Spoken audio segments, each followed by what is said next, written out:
We'd like to welcome you back to part 2 of our current event and weekly Bible study for August 3rd, 2014.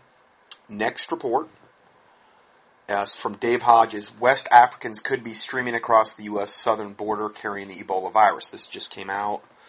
Of course, pretty much all of these just came out, but I think this one came out in the last day. While appearing on my talk show, this is Dave Hodges talking, Dr. Jane Orient, an internal medicine specialist and executive director of the Association of American Physicians and Surgeons, clearly stated that Border Patrol informants told her that as many as 100,000, not 100, not 1,000, 100,000 West Africans are in Central America and have been taught to speak Spanish and are coming across our southern border. I had no idea about this. Dr. Orient further stated that the Ebola screening practices had not been implemented at the border with immigrants that were being detained. And we've talked about that already at length. Please note that the incubation period for Ebola is up to 21 days. So you could have it and not show signs for 21 days. You could get pretty far into America as a vector of the disease, meaning a carrier of the disease, and then 21 days later, you start showing signs. In Arizona, state officials learned that Obama had ordered ICE, Immigration Custom Enforcement, to deliver unscreened illegal immigrants to the bus terminals in Phoenix and Tucson after their arrival. These are unscreened. And Obama's ordered this. So again, if it's wicked and evil, our government, particularly through Obama, is going to be behind it. The same was true in several border state communities, and there was no evidence that any health screening had taken place. I'm not saying all the people associated with it are evil, but I'm talking about the orders they're getting from their higher-ups. That's where the problem is. Dr. Orient also learned that the Border Patrol has taken to laundering their own clothing at their work site because of the risk to their families, meaning they don't even want to bring home their own dirty clothes because they're afraid they're going to infect their families with whatever they're coming in contact with all these illegal aliens, whether it's tuberculosis, whether it's scabies, whether it's lice, whether it's chickenpox. Now we're dealing with Ebola potentially as well. A week after the Dr. Orient interview, I was traveling to San Diego for vacation. I had a chance encounter with a Border Patrol agent in a convenience store in Yuma, Arizona. I think I might have been through there recently as well, because we were over there in that part of the country recently. Anyway, he said I approached him, gave him my business card, promised not to use his name, and proceeded to ask him questions about the border. In a short 5-minute conversation, he told me the Border Patrol officials are contracting drug-resistant TB. Now, these are what the Border Patrol agents are catching, okay? Drug-resistant tuberculosis, scabies, and bacterial pneumonia. When I told him of Dr. Orient's claim that the Border Patrol officials had told her that they were concerned over West Africans, which is where the Ebola outbreak is, a lot of it's taking place, that they were crossing our border, he said that he was indeed aware that West Africans were crossing our border, but he did not know in what numbers. Nearly 10 days later, that Border Patrol agent contacted me at the number on my business card, and this time he had a partner on the phone. Both agents confirmed that the number of West Africans crossing our border matched Dr. Orient's revelation, meaning 10,000. Or no, 100,000. Wow. Further, they confirmed the presence of United Nations and World Health Organizations officials at the detention centers because they're the ones that are really wanting this to go hot and live. The UN and the World Health Organization. Anything having to do with pandemics and things of that nature, they want to be there at ground zero because they want to make sure that it happens. Okay, because the UN is basically going to be the backbone of the New World Order, and they want to be on the spear tip, making sure that this goes down. Some type of pandemic, or multiple pandemics at the same time. I mean, can you imagine if it was multiple? Let's say it's not only Ebola, but then it's a host of other things that, and a lot of them are different symptomatologies. A lot of them are different treatments. A lot of them are different supposed vaccines. I mean, can you imagine the mess that they could create? And mess is putting it very lightly. So they're confirming, and I've confirmed this in other teachings I've done recently, that the UN and the World Health Organization officials are at the detention centers, and they were assigned to after they were taken off actual field duty and assigned clerical duties. Because the last thing we want to do when we have illegal aliens pouring across the border is to have Border Patrol agents. No. Obama says, let's reassign them to clerical duties, because we don't really need you on the border now. I mean, we got a good thing going down there. We got hundreds of thousands potentially streaming across the border of all ethnicities streaming across the border. Now we're seeing West Africans as well. You've got your Islamic terrorists, you've got your Sinaloa drug cartels, you've got MS-13 gangs, you've got all of the other drug cartels with their drug mules, things like that. You have all of these people that are potential vectors for carrying TB and all other manner of diseases. You know, come one, come all. The more the merrier.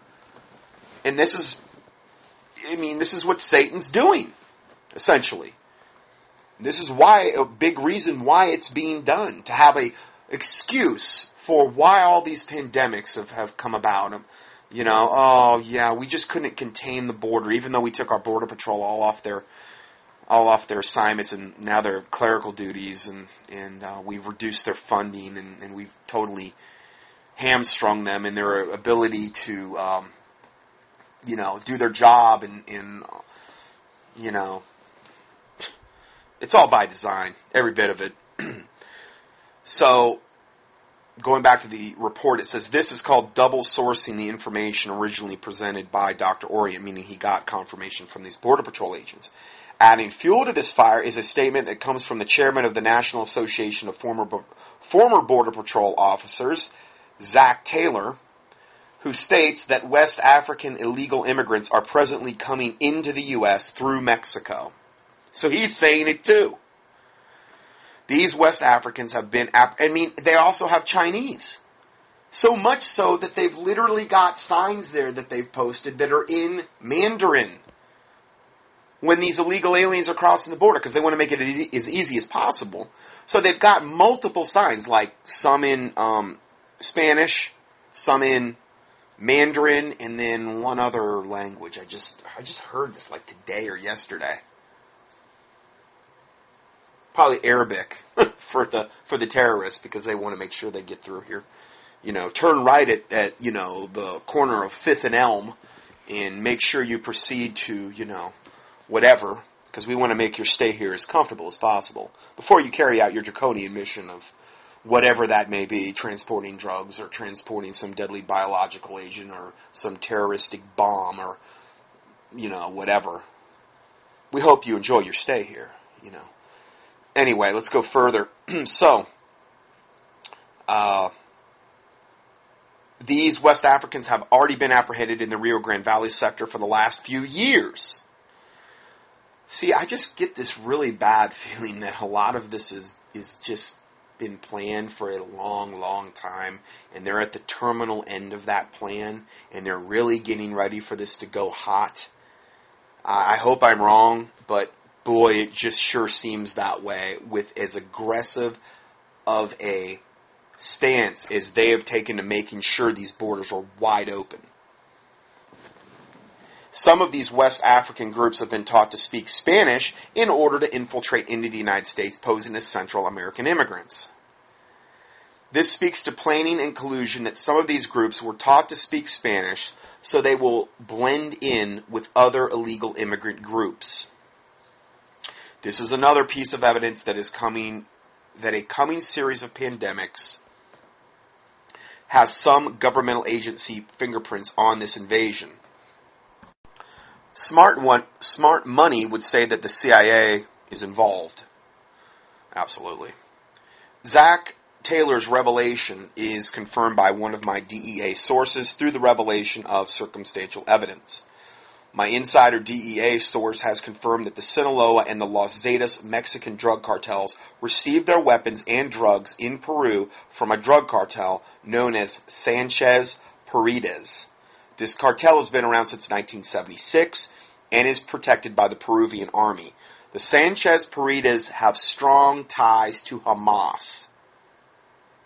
Okay, this is where it gets interesting. And other terror organizations, including the drug trafficking corridor coming out of West Africa.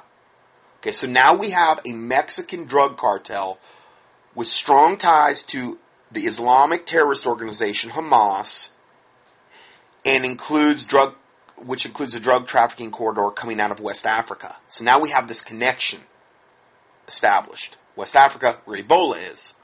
The West African drug operatives are often used as couriers for guns and drugs. The drug trade in West Africa is tied to Hamas, the Muslim Brotherhood, Al-Qaeda, and now probably ISIS. All of the most radical, or maybe you could add Hezbollah in there too, all of the most radical factions of Islam that are literally just the ones going around killing, beheading, chopping up, with no regard for human life whatsoever. If you saw my email I put out the other day, I mean, these people are just satanic animals, demon-possessed vessels of Satan. I don't understand how, like, those guys in the first video I sent out, and they're sitting there, like, begging for their lives, and they just march them into that field, and they just start pumping bullets into their backs and into their heads. I normally don't watch videos like that, but I watched that one. It's like the righteous indignation. It's like, and these people were probably Muslims they were shooting. You know, and I was just, I mean, you see, like, when they pump around into them, their body, you know, like, even though they're dead, it has that concussive force. And it's like, and then they had them, and they were bringing them on that dock, one by one, and shooting them in the back of the head, and then throwing them in the water, one by one. And there was a little river of blood there that they had created because they were doing that on that dock. The absolute utter disregard for human life that these sick, twisted, satanically possessed vessels of Satan have. You can't put anything past a person like that. And because they think they're doing it for the glory of Allah, they think that they're doing right. They think that they're doing something just wonderful and good and pure.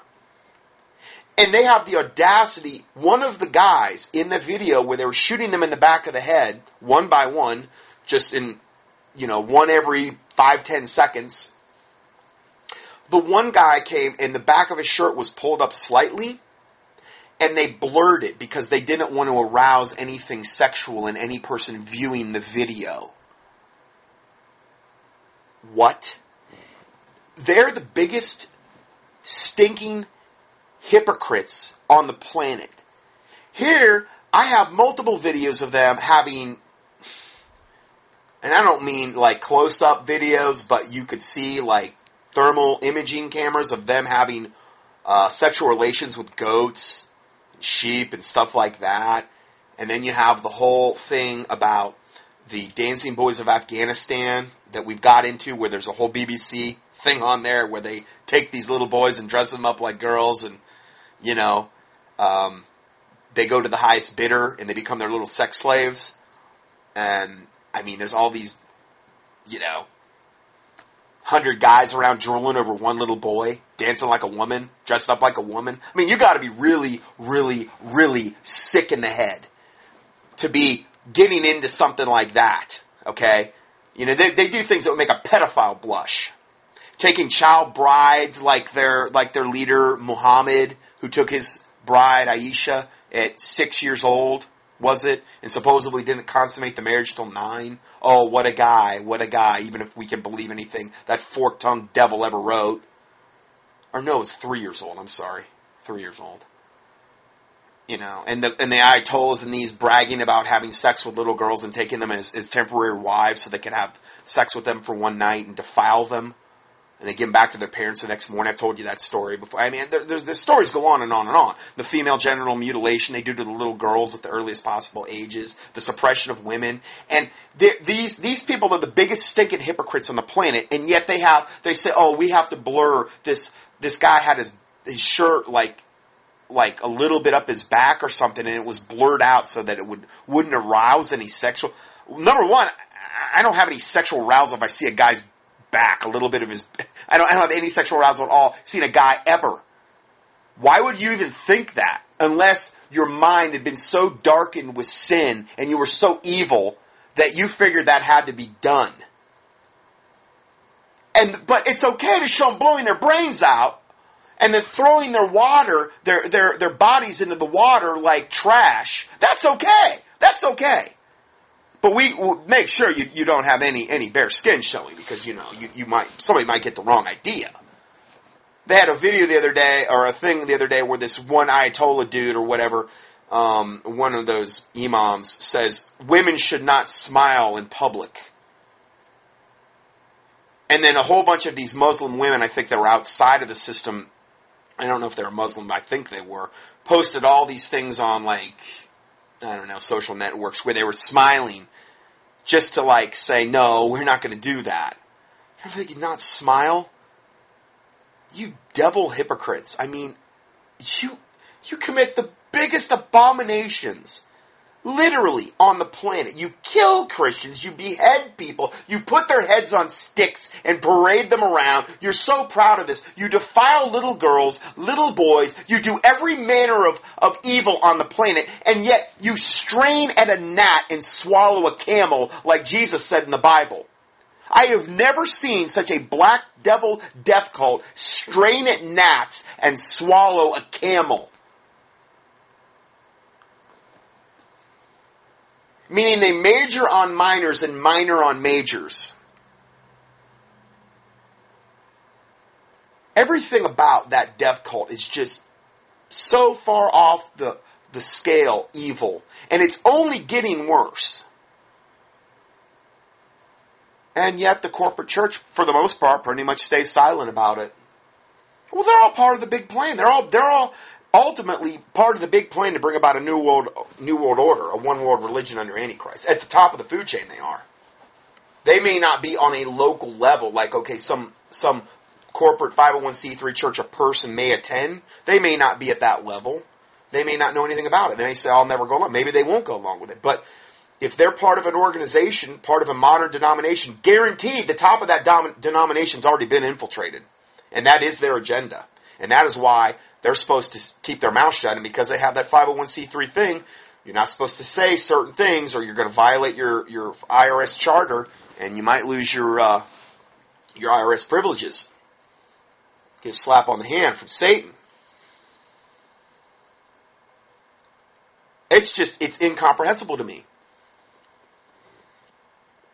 The silence of the corporate church. Incomprehensible. This stuff's going on every day, and they pretty much don't say anything. I guess that's why I'm so in your face with the new email and newsletters I put out. I'm hoping to wake people up that maybe are asleep in these institutions, and that they can see this just blatant, obvious satanic behavior. So if we go further in this report, let's see here. The drug trade in West Africa is tied to Hamas, the Muslim Brotherhood, Al-Qaeda, and probably ISIS. This is an ominous discovery because it now opens the possibility that Ebola could be purposely sent to the United States via West African drug couriers. An organization such as Hamas could arrange to have a number of West Africans to become exposed to the virus. And this could be done at the border. You could literally have them, the right person that knew the right thing, expose them near the border, where they may not manifest symptoms for 21 days. Come in, get far into the interior, and then start. And then by that time, they're all separate. They're all spread out across America.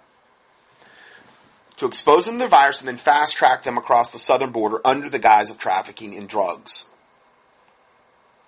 And it would be even better if they didn't know they had been exposed, because then they would just go about their everyday business. And they wouldn't look suspicious or anything.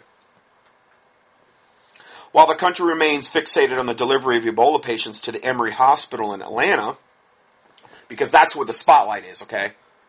Oh, the one guy in Atlanta, the one doctor, which is bad, but there's so many more ways that this could be brought in.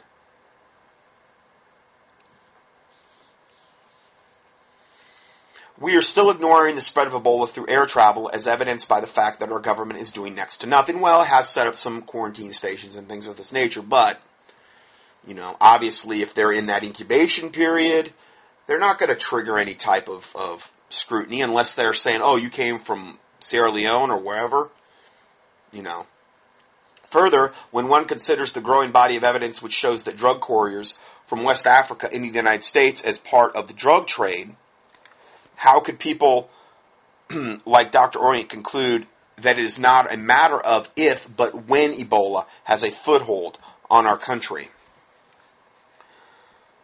So that's that report. Okay, so then the next report is entitled 7 Facts You Should Know About Ebola. Be prepared for a pandemic. How do you prepare for a pandemic? Well, the usual: plenty of food, water, first aid supplies, face masks. But again, with face masks, you have to understand, with Ebola, if you only had one of those little cheap painter's masks, it's better than nothing. But remember, it only takes one aerosolized virus in the air to infect you. One of those little painter's face masks, maybe it's going to get lodged in there, but it's probably about the poorest choice you could use. Okay, you would want something, particularly because Ebola spreads by contact with the into the eyes or the mouth. Okay, you would want a gas mask, some type of biological gas mask that covered both eyes and mouth and sealed with a rubber seal to the skin. And if you had a beard, you better shave it off, because you can't seal a rubber gasket to the skin through a beard. Can't do it. Okay? So if I got any Grizzly Adams guys out there, any manly men with beards, I'm sorry. I'm sorry to break that news to you there. Sorry. But that's the truth. And, it could save your life, literally. So, I'm going to get into gas masks a little bit later. Also, if you had a biological suit, wouldn't it be a bad idea? If you could, they've got those where, if you could even get one now, I don't even know, but they've got basic ones that are like, not like whatever level 3, level 4 biohazard where, you're going into whatever. But you never know. You never know that if we were on lockdown, whether that might be something you would need. Anyway, just something to keep in mind. I'm not saying the Lord can't protect you. I'm just saying these are things to consider. And also other things for pandemic, something to keep your mind occupied in the event of you're confined in close quarters. Obviously, Bible. Anyway, let's go further. It is also recommended, certain essential oils are also recommended, some more than on that in a moment. We're going to talk about that. You should also be prepared to physically isolate yourself. If a pandemic is even rumored, isolate yourself from large crowds, avoid commercial air travel, and head out to your bug-out location if you have one. Agreed. Obviously, probably most of us don't have a bug-out location. But if you were in a situation where, let's say the virus was super, super prevalent in your area, you can literally go to a place like Lowe's. I don't go to Home Depot because they're super pro-gay agenda. Or a local hardware store, which is even better if they have it, and buy some. In Florida, I always refer to it as Visqueen. But it's basically like what trash bags are made out of, except it's more heavy duty. And it's like that, it's that material, but it's heavy dutier. Okay? And you can take that and you can put it over the inside of your windows, okay? And, I would do the whole, probably where it sits in to the, on the outside where like the window's here and then it comes out a little bit. Just make sure that you seal it with, probably duct tape's going to be your best choice. You seal the window. Now, I understand that if you do that, you're going to cut off all air circulation in your house, and it may not be practical from the standpoint because you don't want to suffocate. So I understand there are limitations to that approach, and obviously you couldn't leave or go out or if you did it over your door and over the inside of your windows, that's obviously going to take away a lot of your options there. I'm saying that if you were in worst case scenario where it was like you were on lockdown, people were coming down with it right and left, and you have these things, and most people's houses are not airtight, which is a good thing because, you want some air circulation. But these are some other things to think about. Also, the indoor air quality. For that scenario, I would say your ozonator, a good ozonator, would be the best thing to have. I'm going to get into that later because that will literally kill things like bacteria, viruses, mold, fungi in the air without it having to pass through a filter. I'll get into that later. Anyway, let's go further. You might remember Dr. James Hubbard from a recent Backdoor Survival Book Festival. He is the author of Living Ready Pocket Manual, First Aid Fundamentals for Survival. There's a link to that if you care to look at that further. And also the book Duct Tape 9/11, The Many Amazing Medical Things You Can Do to Tape Yourself Together. Okay, so you can do a lot of things with duct tape. That's an interesting concept. I recommend having a lot of high-quality duct tape on hand in case of these scenarios. I have several rolls, and I don't mean the garbage kind. I mean a good quality duct tape. Because you never know, that can be a real lifesaver in certain scenarios. When I asked him about this, he pointed to some information posted on his website and gave me permission to share it on Backdoor Survival. Here are his thoughts, including 7 facts you should know about Ebola. And what I'm trying to do today is present like a broad perspective on what a lot of experts have said about this scenario. Not only the scenario of Ebola, but what to do in case there is a pandemic near where you are, what to do to protect yourself. And not just vitamins, but things like these things that I just mentioned and what we're going to talk about now.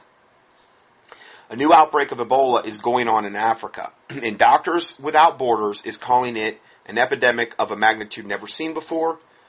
Not because of the number of cases or deaths, there have been more in previous outbreaks. It's because of how the disease is spreading. In the past, Ebola has always stayed confined in a small region. This time, the same strain of the virus has been found infecting people several hundred miles away from the original area. The questions on the minds of many people who don't live in Africa are, could it come here? Well, my comment, it already has thanks to the government.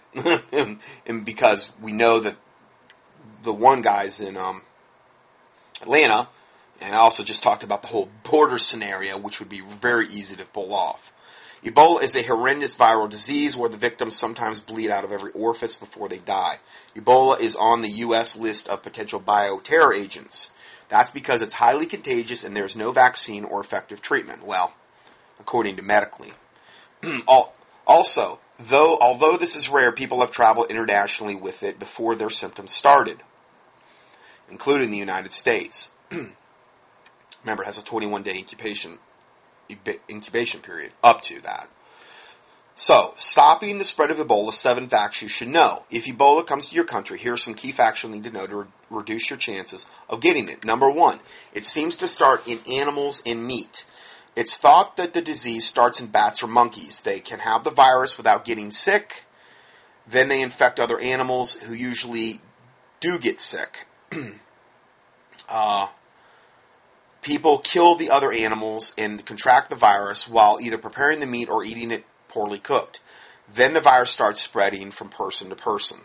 Now, if you think about that report I did recently, key in outbreak, I'm pretty sure it would come up in the keyword search box at contendingfortruth.com. That movie is it's almost identical to what we're talking about here. It had Dustin Hoffman. Unfortunately, it was rated R. I think Morgan Freeman, Dustin Hoffman. At the time, it was a big deal. You know, those are major stars for that time period. And it was about, basically, a thing that, I mean, I even remember on the microscope slides they were putting up. I mean, it looked just like Ebola. Like, if you see it today, it looks just like it. Okay? Starting in Africa, through monkeys. The first time it started, they basically nuked the site. It looked like they nuked it. Some small nuclear device. Nuked the site.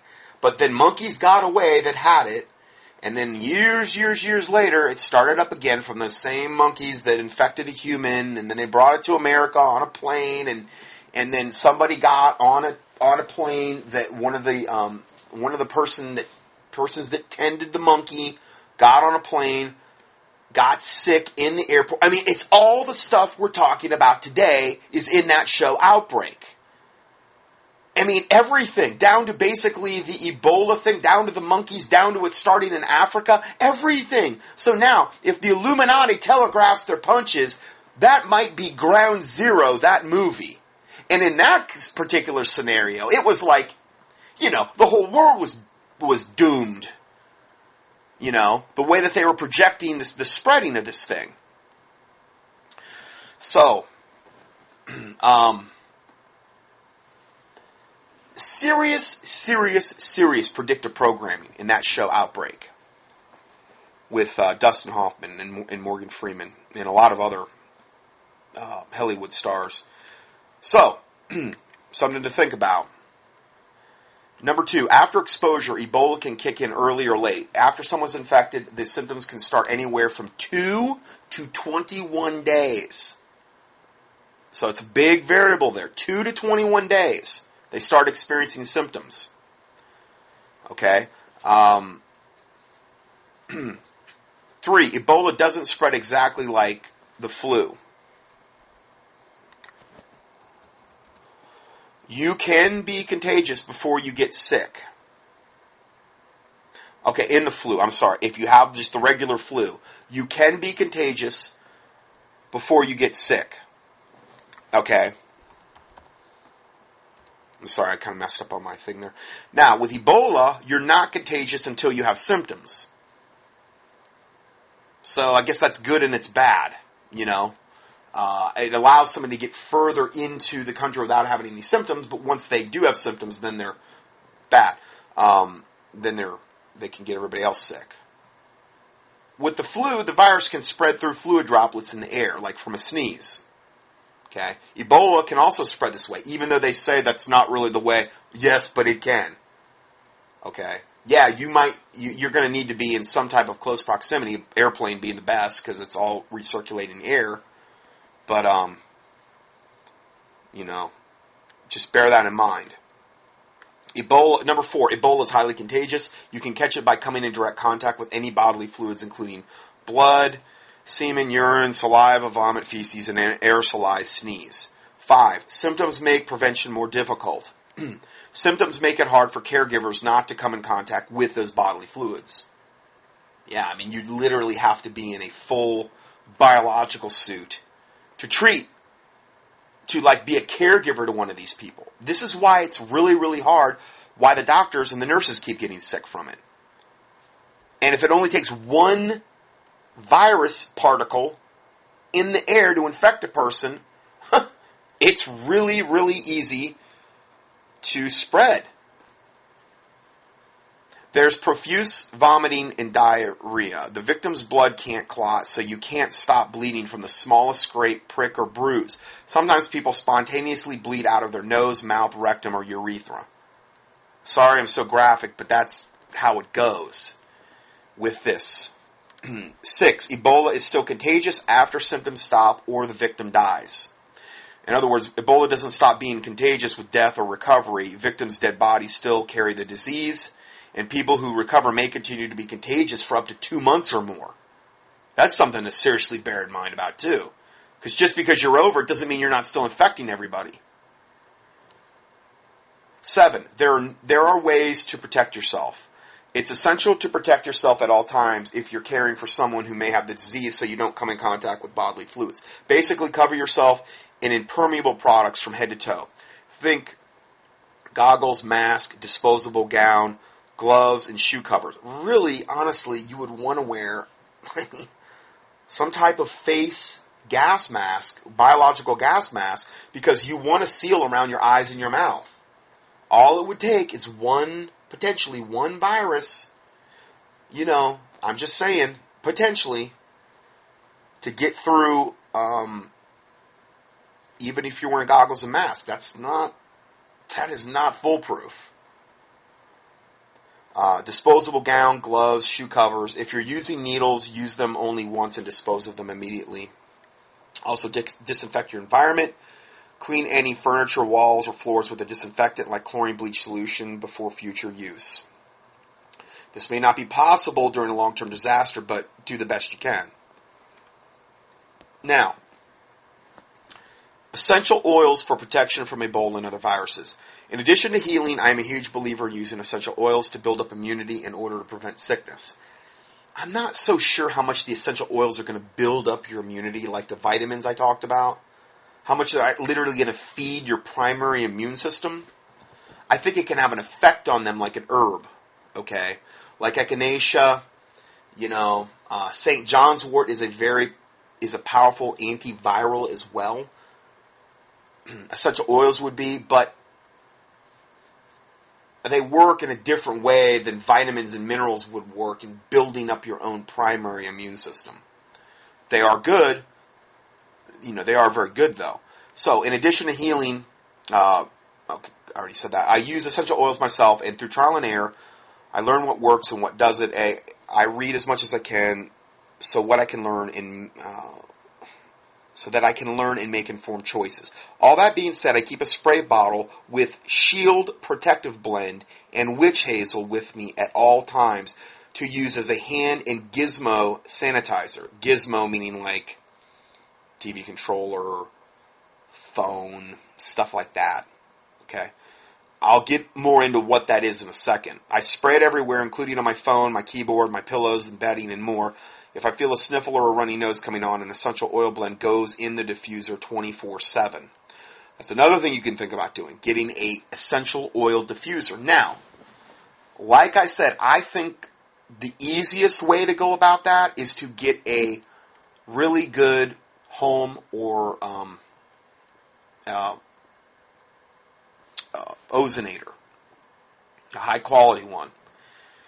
Because you're not going to have to worry about running a diffuser 24/7. You're going to go through some serious essential oils if you run a diffuser. And it's only going to treat like one room. It's not going to treat your whole house. If you had a really good ozonator running in your house and it was near like the central air return where it pulled up air up in there, you would not only be treating pretty much your whole house, but you'd be treating your ducts as well. And ducts are a place that things can form. So, while I like what she's saying, I think the other's more practical. I like the diffuser idea, but again, diffusers can go through some serious essential oils, okay? And essential oils are not cheap. They're expensive, especially good quality ones. I think if you had been exposed or you knew somebody was coming in your house potentially that may have been exposed, yeah, you might want to bring them in a room where your essential oil diffuser is running 24/7. Or not 24/7, but wherever they're at, because it'll literally sanitize the air. But ozone, I believe, would do something very similar, if not even better. Okay, so I'm just trying to give you some options here. So, I'm going to get into the ozonator a little bit later. One thing I did when the recent Ebola headlines hit was do some research to find that specifically addressed Ebola and essential oils. I have had some help, but neither one of us could pull up any verified studies. On the other hand, there have been some studies and articles linking cinnamon and Ebola. I like cinnamon. I like the cinnamon because it's in the Shield blend that we're going to talk about in a second. It contains cinnamon bark in addition to clove, lemon, eucalyptus, and rosemary. These are essential oils. If you're ever dealing with cinnamon, though, by itself, just remember that stuff, wow, can it light you up. Don't get it near your eyes or any, sensitive parts of your body, like armpits, anything like that, probably neck. Woo! Cinnamon can really light you up. Very, very, very powerful stuff. Okay, so just be careful with cinnamon. I plan to keep, because I've been doing a lot with essential oils for like years, and I kind of know what I'm talking about there. I plan to keep searching for some credible information on the use of essential oils to mitigate Ebola. But in the meantime, any of the antiviral and antibacterial essential oils would be good to have on hand. I agree. Some examples are thyme, melaleuca, oregano, cinnamon, and of course the Shield blend. We'll talk about that in a second. How to make an essential oil protective spray. I think this is really a good idea, what she's saying. I like the concept of those little personal ozonators. You can go up on like eBay or do a search online, find them, personal ozonators. Just do a keyword search. And it's literally putting ozonated air in your breathing space. Now, granted, that's not foolproof, but it's sure better than nothing. And if you combine that with some type of mask, it depends on the scenario you're in. I mean, you know, you're going to be, everything you do, you're going to be putting yourself in a position where you're much less likely to contract something in that scenario. Okay? Let's go further here. How to make an essential oil spray. Here's a recipe I use to make what's called the Shield Protective Spray. This spray makes a terrific hand sanitizer, room freshener, and all-around disinfectant and protectant. Take a 2-ounce glass spray bottle. Now, the cool thing about this, I just saw this, did this last night. She has links to the specific site you can go to buy this. I like it because it's all in one site. So, take a 2-ounce glass spray bottle. There's a link here. It's going to be on page 8 of the PDF for August 3rd, 2014. 2-ounce glass spray bottle. It's like a dark blue type of spray bottle, so any kind of UV light that gets through won't break down any of the stuff inside. It's just better that way. It's more of a protective thing. And then you add 30 drops of Sparks Natural Shield Blend. Okay, and I'm going to click on this right now and go to that. And this looks, I mean, I read I think the company's a Christian company, and they look like they've got some quality products. Don't buy anything from Young Living if you can. Young Living is Gary Young. They were the first ones that came out with this concept. They called their product Thieves. I used to be a member of Young Living, but then I realized that Gary Young, the president of it, which is a multi-level, which, you know, you get into the greed factor, you get into the pyramid scheme, you get into just all that garbage, okay? He is a literal descendant of Brigham Young. He admits this openly. I've heard him say it in his lectures, okay? One time he said, yeah, sometimes they call me a chip off the old block. Chip off the old block he was referring to as Brigham Young, okay? He's a Mormon New Ager that basically blasphemes Jesus Christ and says things about him, not in a supposedly mean way, just things that are of very, very pagan, blasphemous origin about Jesus Christ. I've heard him say it. I've heard his audios. I know what I'm talking about. I don't have anything to do with them anymore. This was a long time ago. And I never advise anybody buy anything from them because you're basically giving money to a corrupt company. Now, this one, I'm on this page. It's called Shield Protective Blend.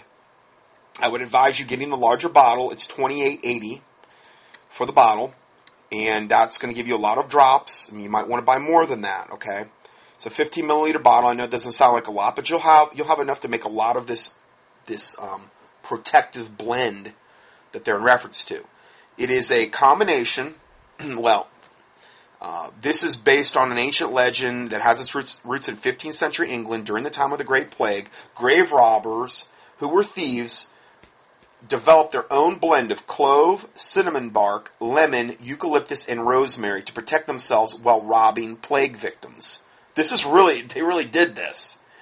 This potent blend only contains the essential oils and no carrier oil, which is good. That means it's concentrated, okay? So you can use it aromatically, like in a diffuser. You can use it topically, like over an area that you think might have been infected. It even can be consumed. Not to say you're going to want to do a ton of this, but you could put a little bit in a capsule. You could hit your mouth with a little bit of this stuff. I don't know how it would taste, but probably not that great. But anyway, I would highly recommend that. One more thing you could do. So you take 30 drops of the Sparks Natural Shield Blend. You put it in this 2-ounce glass spray bottle. I'll give you a link to it. You can buy the spray bottle. And then you top it with witch hazel. Okay? And they even sell the witch hazel. You can use theirs. If you want to get it all in one spot, you can literally go to this one website and buy it all. Okay? Their shipping is very reasonable. I think their prices are reasonable. And if you got, let's say you got 2 bottles of their witch hazel, 8 ounces, let's say you get 4 of the glass spray bottles. Okay, you can buy that. They're not that expensive. And then you have this Sparks Natural Shield Blend, which is going to give you a ton of drops of this. You can make 4 2-ounce glass spray bottles and like give one to each member of your family. If you have a bigger family or if you have more places you want it, buy more. Okay? And you can have this wherever you go. You can keep one in your car. You can keep a couple in the house. You can whatever. And this is something that you could always have on hand as a sanitizer. Whether it's a surface, whether it's your own hands, whether it's, let's say, you get in a scenario where you know there's the potential for Ebola. And let's say this is all you've got. Let's say this is all you've got, this and a surgical mask. Okay? You could literally spray it on the outside of the surgical mask and even on the inside, so that if even a Ebola virus was sucked through there, there's a good likelihood it's going to come in contact with this essential oil blend and it will be killed. Not only that, you're going to be breathing in this, which is like also another potential way that it can be killed. I'm trying to give you every little possible way that you might want to think about protecting yourself, even if you're on a budget. Because this is one of the cheaper ways to go about protecting yourself. Granted, it's going to do very little to build up your immune system, okay, like the vitamins and minerals would. It's not going to act in the same way as a mild silver protein 5,000 part per million will. But it is one way that this virus could be killed. Okay? So, just saying, and I'm not benefiting from this in any, I don't have anything to do with this company that's selling this stuff. Going further, it says one more note. The Shield Blend is actually an ancient blend based upon legend. Okay, I already went over that. Now, if you would like to make your own, here's the version that includes lavender from a lady named Rebecca Schiffhauer. And this tells you how to make your own Thieves Blend, or the Shield Blend. And it tells you how many drops of clove, lemon, eucalyptus, cinnamon, lavender, and rosemary to all put in a bottle. And then you've made it yourself. Now, the problem there is that you've got to have all of these essential oils already in your possession. And in this case, it's 6. So it would cost you a lot more money to buy all 6 of those essential oils than to just go ahead and buy the one Shield Blend, because it has it all in one. It's a combination product. So, but maybe you already have them on hand. I actually looked, and I've got, I think, every one of these on hand. But, you know, not everybody has that. Okay? And just from a convenience standpoint, you know exactly with this blend, you know, you can make it and then have a whole bunch left over to make more. You know, if you buy a couple bottles of witch hazel as well. So anyway, you combine all these essential oils and store in a dark 15 milliliter glass bottle, particularly one with a sprayer, because then you can atomize or aerosolize the spray. Good stuff. Okay, good stuff. What I just told you, and cost effective as well. Now let's go further. U.S. government is seeking to test Ebola vaccine on humans. This came out July 21st from Reuters. July 31st, I'm sorry. Reuters. The U.S. government will begin testing on people an experimental Ebola vaccine as early as September. Now remember, we have the show I talked a lot about lately, I Am Legend. The whole whiz-bang cure for cancer, unfortunately, it turned you into a zombie. You know, I don't know if it was a year or 2 or 3 yet later, but you got turned into a zombie. That was the price you had to pay, hey? You know. So, bear in mind, the Spanish flu of 1918-1919, which is what I talked about. I'll give you a link to my original presentation I did in Topeka, Kansas, back in 2006. I'm going to give you a link to that later. what I talked about there and what I proved, and it wasn't me, it was eyewitness testimony that the people that got the vaccines in that particular time area, the Spanish flu of 1918-1919 that killed conservatively 50 million people, that universally they had all gotten the vaccines. Men, hale and hearty one day, died the Black Death plague in like a day or two after receiving the vaccines. Back then, it was easier to suppress information. You didn't have the media. You didn't have a lot of what we have today. Cover-up could be made a lot quicker, easier. So, bear in mind the vaccine that they would come out for this, and see, the more desperate people are, the more they can get away with. It's another thing to think about. The National Institutes of Health Infectious Disease Unit is working with the U.S. Food and Drug Administration to put the vaccine into trial as quickly as possible, according to CNN and USA Today. I bet they are. So that's another big thing about what we're talking about here that I'm going to be talking about next here as well in the next report. Okay, let's go further. This is from Natural News. And this is entitled, Ebola Outbreak May Already Be Uncontrollable. Monsanto invests in Ebola treatment drug company as pandemic spreads. So, I kept thinking when I was putting the study together, well, okay, I got enough information. And then I'd go up and I'd see another report, and I'm like, wow, they're covering a whole other different angle that I didn't even know about, and this just happened in the last week. So, this is a whole other can of worms that I'm getting ready to cover. So, a global outbreak of deadly Ebola is underway and has crossed national borders. One infected victim of the horrifying disease flew on international flights, vomiting on board, exposing hundreds of people to the deadly virus, which can be transmitted through airborne particles. Ebola has an 8 to 10 day incubation period. He's wrong, it's 2 to 21.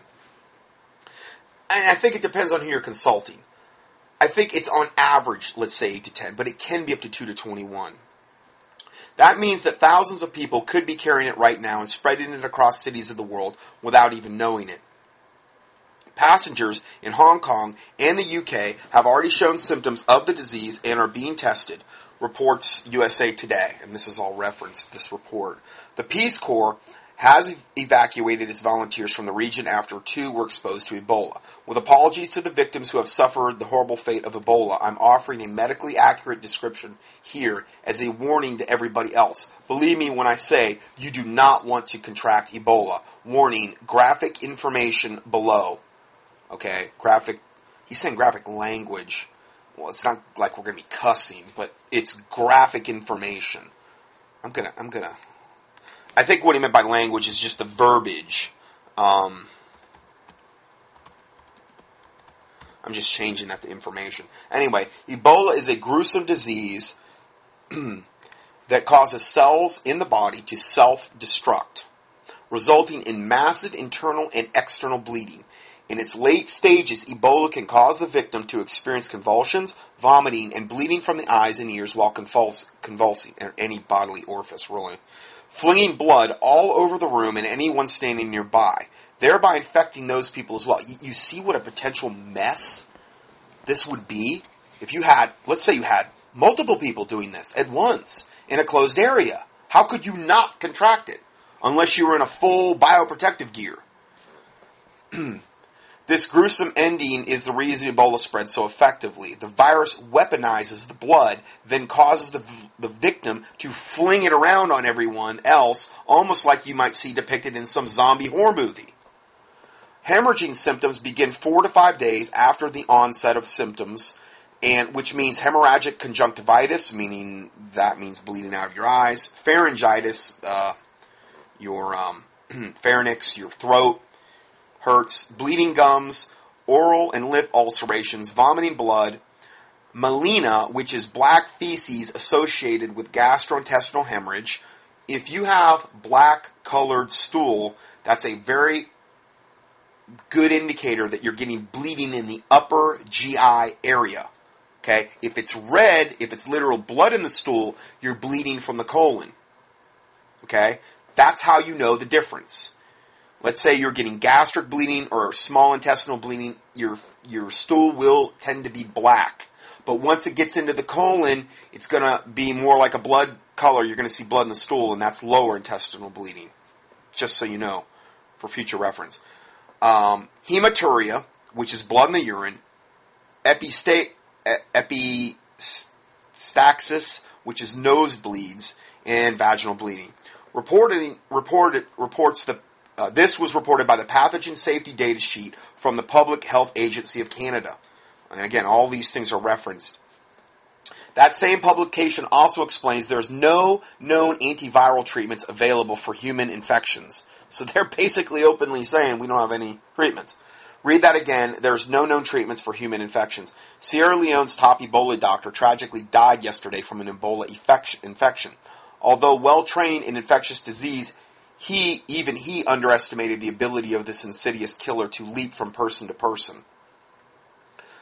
And yet, medical staff around the world still aren't exercising sufficient precautions when interfacing with infected patients. One chilling development worth investigating further is that Tecmira Pharmaceuticals, a company working on an anti-Ebola drug, just received $1.5 million cash infusion from none other than Monsanto. Satan incarnate in company form, Monsanto. They just put $1.5 million cash on working on an Ebola drug from this Tecmira Pharmaceuticals. You can click here, there's a link here to see the press release, which states Tecmira Pharmaceuticals Corporation is a biopharmaceutical company focused on advancing novel RNAi therapeutics. RNA is ribonucleic acid. Okay, you've heard of DNA, and then there's and then you have RNA. These are similar. So they're advancing novel RNAi therapeutics and providing its leading lipid nanoparticle delivery technology to pharmaceutical partners. Now, you see a lot with nano stuff now. I try to stay away from stuff that says nano, because you're dealing potentially with, like I talked about before, injectable nano chips that they've had for a lot of years, where you can literally put injectable microchips into vaccines. And this is using nanoparticles in their delivery system, using some RNA, and who knows what it does to your actual genetic makeup. I wouldn't trust it. Okay? So, the money from Monsanto is reportedly related to the company's developed RNAi technology used in agriculture. The deal is valued at up to $86.2 million.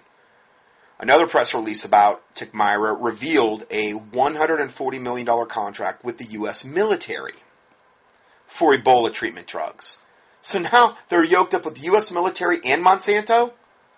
There's no red flags there. Tecmira Ebola is a anti-Ebola RNAi therapeutic and is being developed on a $141 million contract with the U.S. Department of Defense's Medical Countermeasure Systems Biodefense Therapeutics Joint Product Management Office. Talk about a long name. Additionally, Tecmira partnerships are listed at this Tecmira webpage, and then there's all these other pharmaceutical companies that are yoked up with them as well. Huge red flag. It's like saying to Satan, can you be a good boy and play nice and develop a nice Ebola vaccine for us that'll be effective and help humanity? And Satan says, oh, of course I can deliver that. Yes, sirree, Bob. I'll get right on it. And I'm going to be above board, and I'm going to do you right. And I'm going to have a lot of happy customers when all this is said and done. And you can trust me, because if my name's not Satan, you can trust me. Come on. So anyway, that's what we're talking about here. Okay? Sorry, I keep sugarcoating things. So, additionally, so a whole lot of people are going to have raised eyebrows over the fact that Monsanto just happened to be giving a cash infusion to a key pharma company working on an Ebola, quote, vaccine right in the middle of a highly publicized Ebola outbreak, which could create huge market demand for the drugs. And the fact that the U.S. Department of Defense is also involved with this is all going to have alternative news websites digging hard for additional links. Again, this is just the infancy of them discovering this information. Sadly, the history of medicine reveals that drug companies, the CDC, and the WHO have repeatedly played up the severity of disease outbreaks in order to promote sales of treatment drugs. I'm not saying this outbreak isn't a very real and alarming thing, of course. It is real, but we also have to be suspicious when windfall profits just happen to line up for certain corporations following global outbreaks of infectious diseases. Hey, listen, I hope that nothing comes of any of this. You know? But that's a big reason I did that tour back in 2006. So that I could create enough public awareness that hopefully it would derail the Illuminati's plans at that time to implement an H5N1 bird flu pandemic. The more public awareness that is created about their plans and schemes, the less likelihood they're going to implement it. And I've been doing it ever since when different things cropped up, whether it's swine flu, H5N1, now we're talking about Ebola, there's been other things along the way. And so that's what the actual goal is. Vaccine manufacturers, remember, made billions off the swine flu scare, which I did I don't know how many teachings on that. And tens of millions of dollars in stockpiled swine flu vaccines later had to be destroyed by the governments that panicked and purchased them. Air travel creates the perfect storm for Ebola to devastate humanity. It all starts with these irrefutable facts about air travel. Number one, all passengers are confined to the same enclosed space. 2, all passengers are breathing the same air. 3, and again, this is where one of those personal ozonators would be really good to have around your neck, running with some type of bare minimum mask. But that's not going to protect your eyes. Remember, the virus can get in the mucous membrane of your eye. So the personal ozonator would protect that airspace to a certain extent, but you're not going to have your mouth or your eyes really covered most of the time. So just something to think about. Because you really are in a scenario where you're just breathing the same air as everyone else, and one person in that plane could be infecting everybody. Ebola can become airborne via very small particles in the air, and just a single Ebola virus riding on a dust particle is sufficient to infect a human being. Following the flight, infected passengers then intermingle with thousands of other people at the airport, each going to a different unique destination somewhere else across the country, around the world. Now, remember though, it's a 2 to 21 day incubation period. So you're not going to just get off the flight, you've just been infected with Ebola, and pass it to somebody else. You have to start showing symptoms before that happens. So that's not... I mean, yes, if you were an infected passenger that just started displaying symptoms and they didn't pick up on it, sure, you could go out into the terminal and infect a whole bunch of people. Yeah, 100%. But the person that just got infected on the plane is not going to go on and do that. Because they haven't even got through the incubation period yet. So let's not get too crazy with that one.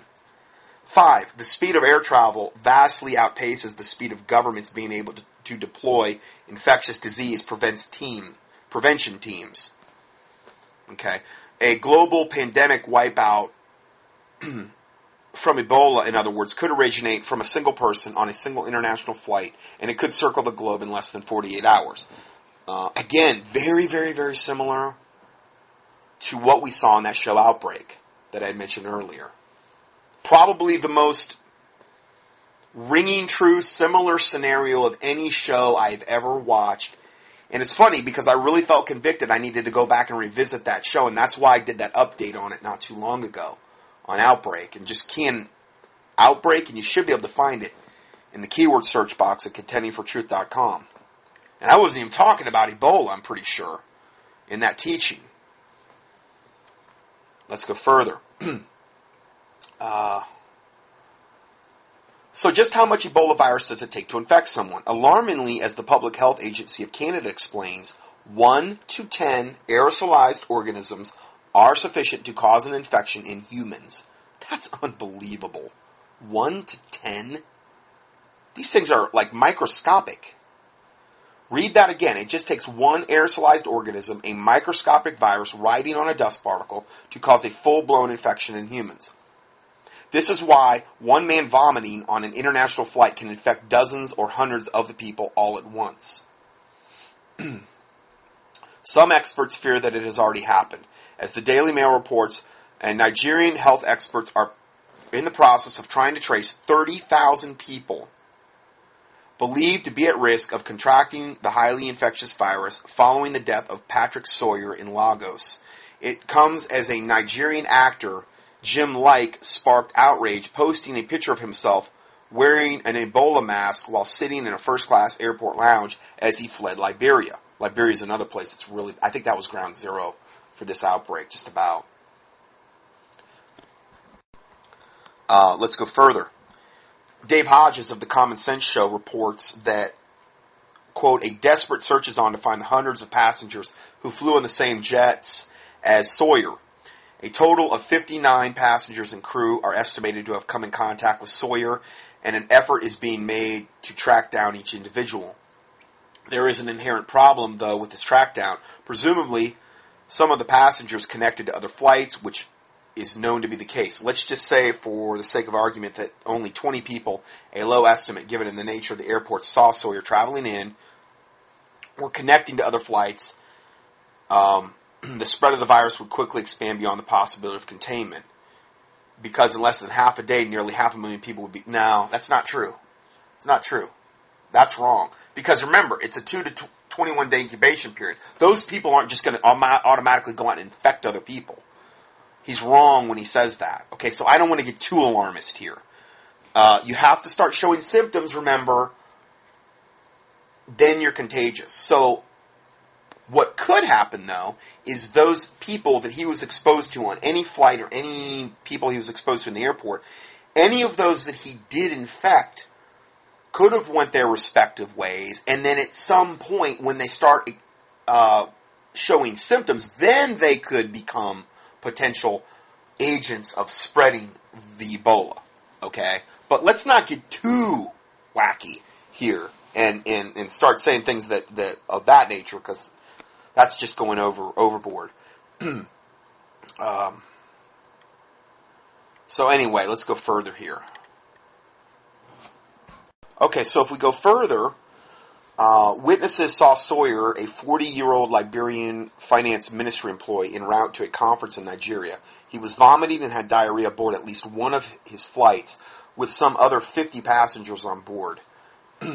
Nobody is yet talking about what all this might mean if a large U.S. city shows an outbreak of infections.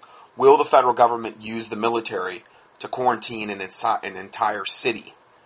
Ultimately, it will. And make no mistake, this possibility is already written up and is on the books for national emergencies. One declaration of martial law is all that is required to seal off an entire U.S. city at gunpoint. Although the federal government's official reaction to all this is low-key, in truth, the U.S. government is rapidly preparing for the possibility of an Ebola outbreak reaching the continental USA. And again, look, the borders are totally open wide, and it's being done on purpose.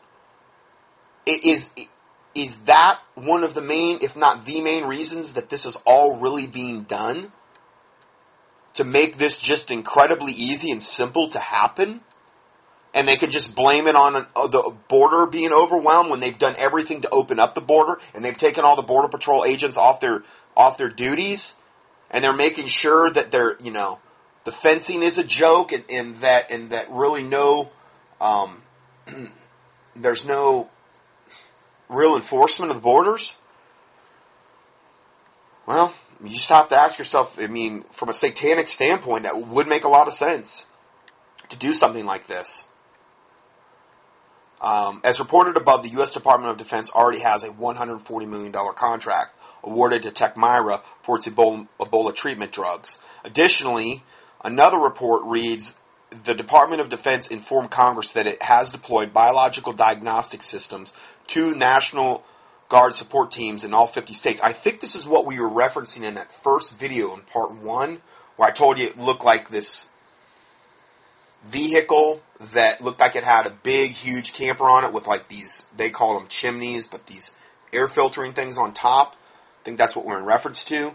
This is according to a report published by the Committee on Armed Services. Some 340 joint biological agent identification and diagnostic system units have been, JBADS, that's what we were talking about, have been thus far been given to emergency response personnel. The systems are rapid, reliable, and provide simultaneous identification of specific biological agents and pathogens. On one hand, we might all applaud the government's preparedness actions on this. It's smart to have diagnostic systems deployed nationwide, of course. But it begs the question, when was the government planning on telling the public about all this? Probably never. There's no sense in causing a panic when one half the people won't survive an outbreak anyway, they figure. Well, not only that, they're doing everything they can do to facilitate this by having a wide open border. And by doing very little to really prevent the spread of this. I mean, they're bringing infected patients into the United States. There's so many plausible reasons or excuses they could use where they could blame it on one thing and say, well, this is why it got out, sorry. You know. I also need to make you urgently aware that Ebola is a perfect bioweapon because of its ability to survive storage and still function many days, weeks, or later. It could be very easily harvested from infected victims and then preserved using nothing more than a common food dehydrator. As the Public Health Agency of Canada explains, the virus can survive in a liquid or dried material for a number of days, up to 23. Infectivity is found to be stable at room temperature or at 4 degrees Celsius for several days and indefinitely stable at negative 70 degrees Celsius. To translate this into layman's terms, this means the Ebola virus can be stored in a liquid vial and easily smuggled across international borders, dehydrated and stored in a dried state and then easily smuggled, frozen at a very low temperature where it remains viable indefinitely, and once dried, contained, or frozen, Ebola pathogens can be smuggled into target countries with ridiculous ease. In the United States, for example, people can literally walk right through our southern open borders with zero security whatsoever.